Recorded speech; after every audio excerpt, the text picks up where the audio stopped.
popcorn that ticket, okay, along with the ticket. I want. See, I'll get you popcorn, Nana. I'm not saying I'll not get you popcorn, but let's not book it along with the ticket. Okay, let's book it separately. No, I want popcorn. Karna. You want the ticket with popcorn or without? Yes. See. You take the ticket now and we'll buy the popcorn separately when we go to the theatre. Okay, now let me explain you why. So in this video we are going to talk about why we can buy the popcorn separately in the theatre. So how is it relating to GST? So let's understand more about it. Somebody would have probably forwarded you some messages stating that because of GST only all these popcorn rates have increased in theatre. So did you know what exactly it is all about? So in GST there is something called as composite supply. So section 8 talks about composite supply and mixed supply. In this video we are not going to discuss about it. We are not even going to touch upon the mixed supply. But let me only explain you about the composite supply. So for composite supply there are basically three important conditions.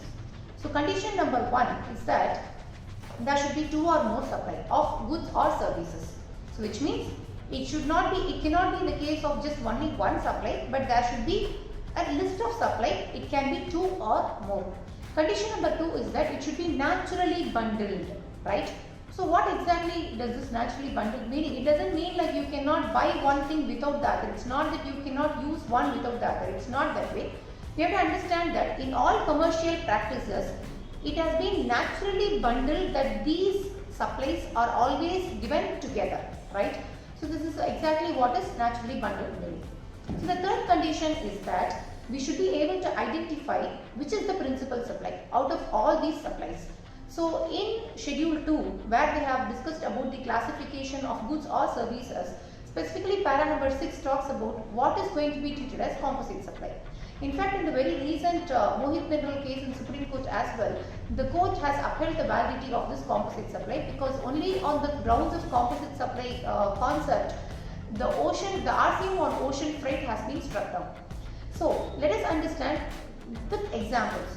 So if you read this schedule 2, para number 6, there itself they are talking about this works contract. So in a works contract, typically let's understand it like a construction services, right?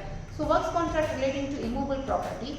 What happens is that we are not engaging someone for the sake of purchasing the cement or purchasing the steel or purchasing the painting material or taking the labor services separately. Now all these things are bundled together and it is given as one principal supply called as construction services, right? So in this case it is a naturally bundled composite supply. Very similarly, if you look into the restaurant services, so we don't go to restaurant for the sake of purchasing the dosa. We don't go to restaurant for the sake of getting a transfer title of idli, isn't it? We don't go to the restaurant for the sake of buying all our paneer butter masala or whatever you call it, right? So we go to restaurant for the sake of having the services, that is the restaurant service of food, right? So on these grounds, there is no supply of goods, rather it is only going to be a composite supply of services. Let us take another example of flight travel. So it's just nothing but a transportation of passenger where the principal supply is only the transportation of passenger. Incidentally, we may end up having some food and beverages in the flight, and all those might also be included along with the ticket as well. But that's not the criteria here. The principal supply is only the transportation of passenger, which is all travel. So incidentally, we also purchase this food and beverages. So everything is plugged together as it is naturally bundled, and this is nothing but transportation of passenger service. So on a similar ground, if we go to the movie for the sake of watching the movie, you don't really go there for the purpose of purchasing the popcorn, isn't it? We actually go to the movie for the purpose. We actually go to the theatre for the purpose of watching the movie, and not for the sake of. But I go to the movie to eat popcorn. Okay, this is something else that we will deal with separately.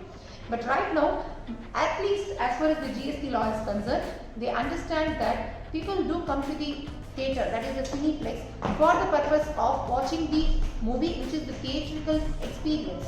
And buying the popcorn or any other snacks or food and beverages is only incidental. So on these lines, the rate of tax as far as the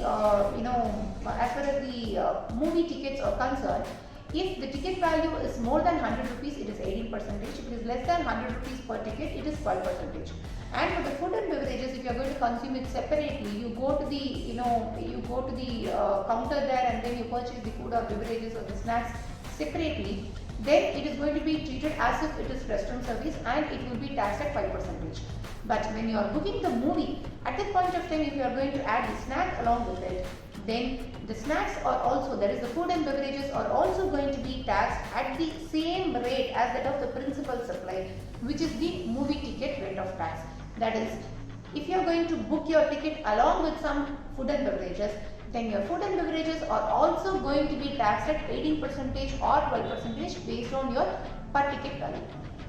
But if you are going to purchase the same popcorn in the counter, in the theatre, then it is going to be taxed at 5%. So do enjoy your weekend with a nice theatrical experience, but please do remember to buy your popcorn when you are there at the counter. So you're done with the ticket booking. That's cool. So for this weekend, if you're going to the theatre, please do ensure that you buy your popcorn separately in the counter. And right now, we are going to head to our movie experience for this weekend. Bye-bye. So guys, we are right now at the theatre watching movie and eating popcorn. So how are you spending your weekend? Stay tuned for more GST Sharda.